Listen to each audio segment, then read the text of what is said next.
Hello friends, రానున్న రోజుల్లో మనకి దేవీ నవరాత్రులు అయితే రాబోతున్నాయి కదండి.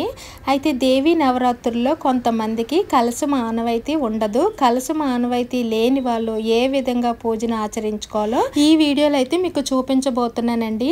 అయితే ముందుగా మనం కొన్ని నియమాలను అయితే తెలుసుకోవాలండి. ఎవరైతే 9 రోజులు నవరాత్రులు చేసుకోవాలి అనుకుంటారో వాళ్ళైతే కొన్ని నియమ నిష్టలను అయితే పాటించాలండి. అయితే ముఖ్యంగా తెలుసుకోవాల్సింది, ఈ 9 రోజులు కూడా నాన్ వెజ్ అయితే ముట్టకూడదండి. అలానే ఎవరితోటి కూడా గొడవలు అయ్యి ఆడకూడదు. అయితే ఈ నవరాత్రులు చెయ్యాలి అనుకునే ప్రతి స్త్రీ కూడా తెల్లవారుజామునే నిద్ర లేచి తలకి స్నానం చేసి ముందుగా ముఖానికి కాళ్ళకి పసుపు రాసుకొని పూజ చేసేటప్పుడు చీరను కట్టుకొని కుంకుమ బొట్టు పెట్టుకొని నిండుగా గాజులు వేసుకొని తలలో నిండుగా పువ్వులను పెట్టుకుని ఆ తర్వాతనే పూజ పనులు అయితే మొదలు పెట్టాలండి. అయితే మనం అలా ముత్తైదుగా లేకుండా పూజ చేస్తే అమ్మవారు అయితే ఆ పూజను స్వీకరించరండి.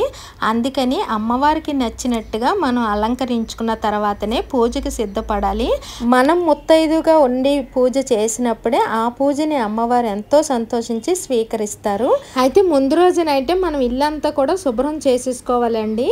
తర్వాత మనం వంటగదిలోని అమ్మవారికి అయితే నైవేద్యాలు వండుతాం కదా, అందుకోసమని వంటగదిని ముందుగా మనం చక్కగా క్లీన్ చేసుకుని ముందు రోజు నైటే ముగ్గులు వేసుకొని స్టవ్ను కూడా పసుపు కుంకాలతో అలంకరించుకున్న తర్వాతనే మనం పూజకైతే రెడీ అవ్వాలండి. అమ్మవారి వంటలు అవి చెయ్యాలని.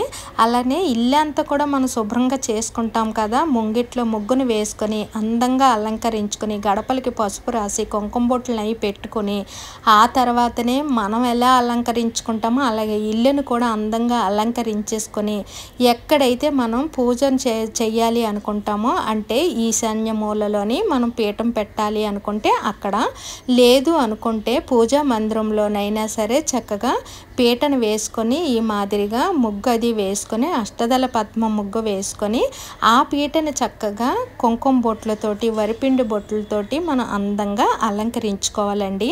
అయితే ఇక్కడ అమ్మవారికి మనం పూజలో దేనికి ఉపయోగించినా సరే కుంకాన్ని మాత్రం మనం సింధూరాన్ని ఉపయోగించాలండి. ఇక్కడ పీటకే కానీ అమ్మవారికి బొట్లకే కానీ ఏది అలంకరించినా సరే ఇక్కడ కుంకుమ మాత్రం మనం సింధూరంతో పూజనైతే జరుపుకోవాలండి. ఈ నవరాత్రులు 9 రోజులు కూడా అలాగే మనము కూడా సింధూరాన్ని ధరిస్తే చాలా మంచిది అని అంటారు.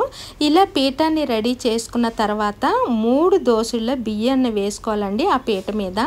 అక్కడ అమ్మవారి ఫోటోని చక్కగా అలంకరించుకుని దాని మీద అమ్మవారి ఫోటోని అయితే పెట్టాలి. అయితే ఇక్కడ నేను బియ్యం పోసాను కదా, తర్వాత కూడా అమ్మవారు ఉన్న చోట శివయ్య ఉండాలి కాబట్టి శివయ్య లేకపోతే అమ్మవారికి ఆగ్రహం ఎక్కువగా ఉంటుందని అంటారు కదా, అందుకని పక్కన శివయ్యతో పాటు తన బిడ్డల్ని కూడా, అంటే గణపతికి కుమారస్వామికి కూడా మనం ఆసనం బియ్యంతో వేయాలండి. ఇలాగా తన భర్తకి తన బిడ్డలకి కూడా ఆసనాన్ని బియ్యంతో వేసేసిన తర్వాత ఆ బియ్యం పైన 2 తమలపాకులను ఉంచి అక్కడ అమ్మవారి ఫోటోని అలాగే శివయ్య ఫోటోని అలాగే గణపతి కుమారస్వామి ఫోటోల్ని కూడా ఆ ఆసనం మీద కూర్చోబెట్టాలండి, అంటే ఫోటోల్ని పెట్టాలి. అయితే ఈ నవరాత్రులు 9 రోజులు కూడా అమ్మవారు పులి మీద కూర్చున్న దుర్గాదేవి ఫోటో పెట్టుకుంటే చాలా మంచిదండి. ఈ ఫోటోకి మనం పూజిస్తే మన ఇంటిలోకి దుఃఖాలు అన్నవి చేరవు అని అంటారు. ఈ నవరాత్రులు 9 రోజులు కూడా దుర్గాదేవిని పూజించడం వలన పెళ్లి కాని వాళ్ళకి త్వరగా పెళ్ళిళ్ళు అవుతాయని అంటారండి. అలాగే శత్రువులు ఎవరి జీవితంలో ఉన్నా సరే అమ్మవారు ఆ శత్రువులని లేకుండా కూడా చేస్తారని అంటారు. అందుకని ఈ దసరా నవరాత్రుల్లో 9 రోజులు కూడా అమ్మవారిని నిష్ఠతో భక్తి శ్రద్ధలతో పూజిస్తే మనకి ఎలాంటి బాధలు కూడా దరి చేరవు అని అంటారు. మనం ఎందులోనైనా సరే విజయాలను సాధించాలి అనుకున్న వాళ్ళు ఈ విజయదశమి రోజు నాడు 9 రోజులు కూడా పూజను ఆచరించి చివరిలోని దసరా పండుగని ఆచరిస్తే విజయాలు చేకూరుతాయని అంటారండి. అయితే మనం చేసే ఈ 9 రోజులు నవరాత్రి పూజలోనైతే మనం భూశయనం చెయ్యాలండి, బ్రహ్మచర్యం పాటించాలి. ప్రతిరోజు కూడా ఎవరికైనా ముత్తైదువులకి తాంబూలం ఇవ్వాలి. ఇంటికి ఎవరైనా అతిథులు వచ్చారంటే కాళ్ళు కడుక్కొని లోపలికి రమ్మనమని చెప్పాలండి. ఇంటిలోని ఎప్పుడు కూడా మనం భార్యాభర్తలు కీచులాడుకోకూడదండి ఈ 9 రోజులు కూడా. అలానే ఒకరి మీద ఒకరు కోపం తెచ్చుకొని మాటలు అవి ఇసురుకోకూడదు. అలానే ఎవరి మీద కూడా మనం చెడు మాటలు మాట్లాడకూడదు, చెడు అసలు వినకూడదు. ఈ 9 రోజులు కూడా మన మీద ఎవరైనా అనుకుంటే అమ్మ చూసుకుంటాదిలే అని వదిలిపెట్టేసి నవ్వుకుంటూ వచ్చేయాలండి. అంతా అమ్మ మీదే భారం వేసేసి మనం అమ్మవారి దీక్షలోనే ఉంటూ అమ్మని ప్రార్థించుకుంటూ ఉండాలండి. అలానే ఈ 9 రోజులు కూడా ఇరుగు పొరుగు వాళ్ళతో కూడా ఎలాంటి గొడవలు అవి పడకూడదండి. అంత నియమ నిష్టలుగా ఉండి ఈ పూజనైతే 9 రోజులు నవరాత్రులు జరుపుకోవాలి. అయితే ఇలా పూలతో అలంకరించేసుకున్న తర్వాత ప్రతిమలు, అమ్మవారి ప్రతిమలు, నా దగ్గర అన్నపూర్ణాదేవి ప్రతిమలు ఉన్నాయండి. మీ దగ్గర ఇలాంటి ప్రతిమలు ఉంటే పెట్టుకోవచ్చు. దుర్గాదేవిది కానీ, అన్నపూర్ణాదేవి కానీ, లలితాదేవిది కానీ, సరస్వతీదేవిది కానీ, లేదనుకుంటే లక్ష్మీదేవి ప్రతిమలన్నా పెట్టుకోవచ్చండి. ఇలా ప్రతిమలు లేని వాళ్ళు పసుపుతో చేసిన ప్రతిమను కూడా పెట్టుకోవచ్చండి. అంటే పసుపు ముద్దను పెట్టుకొని గౌరీదేవిలాగా మనం ఎదురు ఉంచుకోవచ్చు. లేదు అనుకుంటే ప్రతి ఇంట్లో కూడా రాతి గౌరీలు ఉంటారు. ఆ రాతి గౌరమ్మలనైనా సరే మనం పెట్టుకోవచ్చండి. అలానే కుందుల్ని దీపారాజనకి మనం ప్రతిరోజు 2 పూట్ల దీపాలను అయితే వెలిగించుకుంటాం కదా. అంటే ఇక్కడ కలసం ఆనవాయి లేదు కాబట్టి మనం నిత్యం దీపం పెట్టుకోవాలి. అమ్మవారికి కలసం ఆనవాయితీ ఉంటే అఖండ జ్యోతిని అయితే పెట్టుకోవాలి. అయితే ఇక్కడ పూజలోని నువ్వుల నూనెను మాత్రమే మనం ఉపయోగించాలండి ఇక్కడ దేవి నవరాత్రుల్లోని. అలానే అమ్మవారి దగ్గర పసుపు, కుంకుమ, పసుపు కొమ్ములు ఇవి 5వ తనానికి చిహ్నంగా మనం అమ్మవారి దగ్గర ఉంచాలండి. ఎందుకంటే మన 5వ తనాన్ని కాపాడాలి అంటే ఆ పసుపు కుంకాలే మనకి ప్రధానమైనవి కాబట్టి వాటిని మనకి ఎప్పుడు కూడా చల్లగా చూడమని కోరుకుంటూ పసుపు కుంకుమ పెట్టి, అలాగే అమ్మవారికి చీర, జాకెట్టు, తాంబూలము, గాజులు అంటే మనం వేసే తాంబూలంలో అన్నీ కూడా వేసి అమ్మవారి దగ్గర ఉంచాలి. తర్వాత నైవేద్యాలండి. అమ్మవారికి మనం పళ్ళు ఎన్ని రకాల పళ్ళు పెట్టుకున్నా సరే తర్వాత మనం ఇంట్లో వండుతాం కదా. ప్రతిరోజు రోజుకొక నైవేద్యం వండుతాము. అమ్మవార్లు ఏ అవతారంలో ఉన్నారో ఆ అవతారంలో నైవేద్యం వండాలి. అయితే ప్రతిరోజు కూడా మనం పూజ చేసేటప్పుడు కొబ్బరికాయ కొట్టకుండా పూజ ముగింపు అయితే జరగదు కదండి. అందుకని కొబ్బరికాయను కూడా దగ్గర పెట్టుకోవాలి. అలాగే గణపతిని ఇక్కడ నేను పసుపు గణపతిని పెడుతున్నానండి. అయితే మీకు డౌట్ రావచ్చు, గణపతి ఫోటో పెట్టారు కదా ఇక్కడ పసుపు గణపతి ఇంకెందుకు అని అనుకోవచ్చు. పసుపు గణపతి కంపల్సరీ పెట్టాలండి. అక్కడ మనం గణపతిని పెట్టినా సరే ప్రతి పూజలోని పసుపు గణపతిని మనం చేసుకుని పసుపు గణపతికి పూజ చేసిన తర్వాతనే మనం ఏ పూజనైనా మొదలు పెట్టుకోవాలి. అయితే ముందుగా పూజ మొదలు పెట్టే ముందు మనం నుదుట కుంకుమ బొట్టును పెట్టుకొని దీపాలని వెలిగించుకోవాలండి. దీపం జ్యోతిం పరబ్రహ్మ స్వరూపము అని అంటారు కదా. అందుకోసమని ఏకహారతితోని 2 దీపాలని నేను ఇక్కడ పెట్టాను కాబట్టి దీపాలని వెలిగించుకొని మీరు ఎలా ఒక దీపం పెట్టుకున్నా సరే అమ్మవారికి ఎలాంటి ప్రాబ్లం ఉండదండి. 2 దీపాలని వెలిగించేసుకున్న తర్వాత ఆ దీపజ్యోతులకి 2 అక్షింతలను వేసుకొని చక్కగా ఆ దీపజ్యోతులకి పువ్వులను కూడా సమర్పించి ఆ దీపాలకి నమస్కరించుకొని అప్పుడు మనం పూజలోకి అయితే వెళ్ళాలండి. అయితే ముందుగా మనం పూజలోకి వెళ్ళేటప్పుడు ఆచమనీయం అయితే చేసుకోవాలండి. ఓం కేశవాయ స్వాహ, ఓం నారాయణాయ స్వాహ, ఓం మాధవాయ స్వాహ అనుకుంటూ 3 సార్లు చేతిలో నీళ్లు వేసుకుని ఆ నీళ్ళని తాగిన తర్వాత ఓం గోవిందాయ స్వాహ అని 4వసారి అనుకొని ఆ నీళ్ళను వంపేసుకొని చేతులను అయితే తుడిచేసుకొని పూజను అయితే మొదలు పెట్టాలండి. అయితే ముందుగా మనం పసుపు గణపతి పూజను అయితే ఆచరించుకోవాలి. అయితే ఆచమనీయం అయిపోయిన తర్వాత గోత్ర నామాలు అవి చదువుకున్న తర్వాత గణపతి పూజని మొదలు పెట్టాలండి. ముందుగా పూజ మొదలు పెట్టేటప్పుడు గణపతికి 2 అక్షంతలు వేసి గణపతిని ధూపదీప నైవేద్యాలతో షోడోపచార పూజ కానీ పంచోపచార పూజను కానీ చేసుకుని పూజనైతే ముందుగా గణపతి పూజని ముగించుకోవాలి. తర్వాత దుర్గాదేవికి అమ్మవారికి మనం అక్షంతలు వేసి, అంటే ఇక్కడ మనకి కలసం లేదు కాబట్టి అమ్మవారికి అక్షంతలు వేసి మనం ప్రతిమలను పెట్టాం కదండి, ఆ ప్రతిమల మీదకి అమ్మవారిని ఆహ్వానం చేయాలి. ప్రతిమలు లేని వాళ్ళు పసుపు గౌరమ్మని చేసుకొని ఎదురు పెట్టుకొని మనం పూజను చేసుకునేటప్పుడు దాని మీదకి అమ్మవారిని రమ్మనమని పిలవాలి.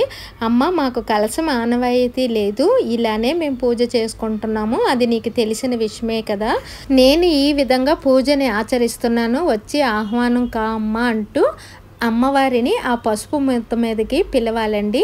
ఆ తర్వాత మనం అమ్మవారికి షోడోపచార పూజని జరుపుకోవాలి. అంటే ధూప దీప నైవేద్యాలు చూపించి అమ్మవారికి మనం పూజనైతే మొదలు పెట్టుకోవాలి. పూజ అన్నది మన ఇష్ట ప్రకారంగా ఉంటుందండి. అమ్మవారిని ఎలా పూజించినా సరే అమ్మవారు మనకి అమ్మ కదా, ఎలాగైనా సరే మన పూజను స్వీకరిస్తారు. దుమ్ దుమ్ దుర్గాయే నమః అనుకుంటూ మనం పూజిస్తే చాలు మన చెంతకి దుఃఖాలు అన్నవే దరి చేరవని అంటారండి.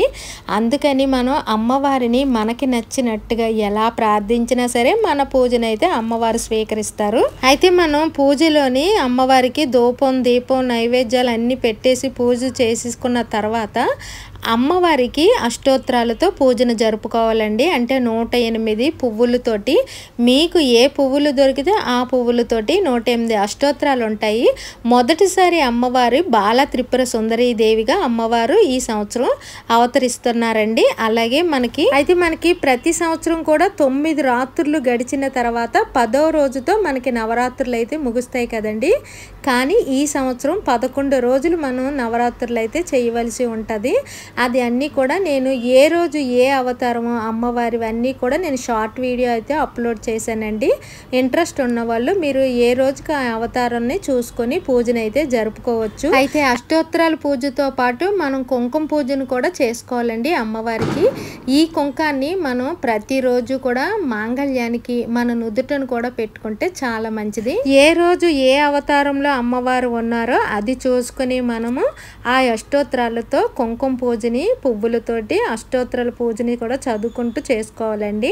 అలానే మనం నైవేద్యాలు కూడా ఏ రోజు అవతారానికి ఏ నైవేద్యం పెట్టాలో అది కూడా చూసుకుని మన పూజను అయితే జరుపుకోవాలి. అమ్మవారికి సాంబ్రాణి గుగ్గులం కలిపి ధూపాన్ని అయితే ప్రతిరోజు ఉదయం సాయంత్రం వేయాలండి.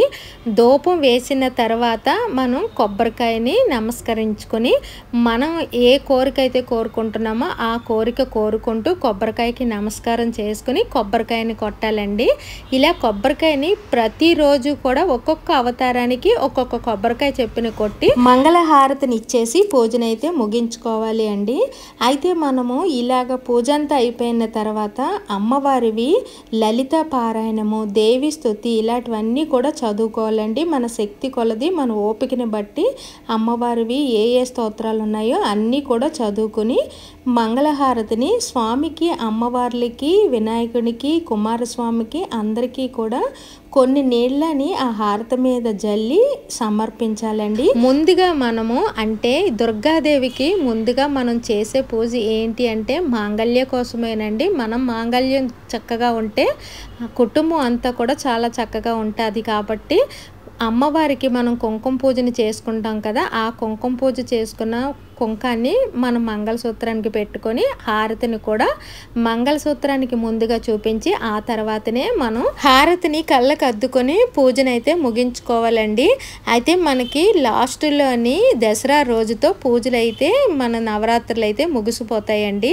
అయితే దసరా రోజు నాడు సాయంత్రం మనము గుడికి వెళ్ళి అక్కడ జమ్మి చెట్టు ఉంటుంది కదా, జమ్మి చెట్టు చుట్టూ 3 ప్రదర్శనలు చేసి మనం తిరిగి ఇంటికి రావాలని అంటారండి. ఎక్కడైనా సరే గుడిలో జమ్మి చెట్టు ఉంటే చూసి దసరా రోజు నాడు 3 ప్రదర్శనలు చేసి ఇంటికి తిరిగి రండి. ఫ్రెండ్స్, అమ్మ అని పిలిస్తే పలికే ఆ జగన్మాత మన కోరిన కోరికలు నెరవేరుస్తుందండి. ఎలాంటి కష్టంలో ఉన్న వాళ్ళ కష్టాన్నైనా సరే ఈ నవరాత్రుల్లోని మనకు తప్పకుండా కూడా ఈ నవరాత్రులు చేస్తే నెరవేరుతాయండి. దుఃఖాలు ఉన్న వాళ్ళు ఎవరైనా సరే అమ్మవారిని దుమ్ దుమ్ దుర్గాయే నమః అనుకుంటూ పూజను చేసుకుంటే ఆ దుఃఖాలన్నీ కూడా తొలగిపోతాయండి. భక్తి శ్రద్ధలతో అమ్మని ఈ నవరాత్రుల్లో పూజిస్తే ఎలాంటి వారికైనా సరే అమ్మ అనుగ్రహం అయితే తప్పకుండా లభిస్తుందండి. ఇంతేనండి, కలశం లేకుండా అమ్మవారి పూజని ఏ విధంగా మనం పూజించుకోవాలో అన్నది. అయితే ఫ్రెండ్స్, నేను కొన్ని నియమాలు అవి చెప్పాను కదండి. మనం 2 పూట్ల కూడా దీపాన్ని అయితే వెలిగించాలండి. ఒక్క పూట భోజనమే చేయాలి. 2 పూట్ల కూడా మనం ఉదయం తలకి స్నానం చేసి సాయంత్రం తలకి చేయకపోయినా సరే ఒంటికి స్నానం చేసి దీపాన్ని అయితే వెలిగించాలండి. అలాగే 2 పూట్ల కూడా సాంబ్రాణి గుగ్గులం కలిపి ధూపాన్ని వేసుకుంటే చాలా మంచిదండి ఫ్రెండ్స్. వరాల జల్లులు కురిపించే ఆ జగన్మాతని అందరూ కూడా ఈ దేవి నవరాత్రులు భక్తి శ్రద్ధలతో అందరూ జరుపుకోవాలని కోరుకుంటున్నానండి ఫ్రెండ్స్. కలశం లేకుండా అఖండ జ్యోతి లేకుండా సింపుల్ గా ఈజీగా దేవి నవరాత్రులు ఎలా జరుపుకోవాలన్నది ఈ వీడియోలో మీకు అర్థమయ్యి ఉంటుందని అనుకుంటున్నానండి. ఈ వీడియో కానీ మీకు నచ్చినట్టయితే లైక్ చేయండి, షేర్ చేయండి, సబ్స్క్రైబ్ కూడా చేసుకోండి ఫ్రెండ్స్.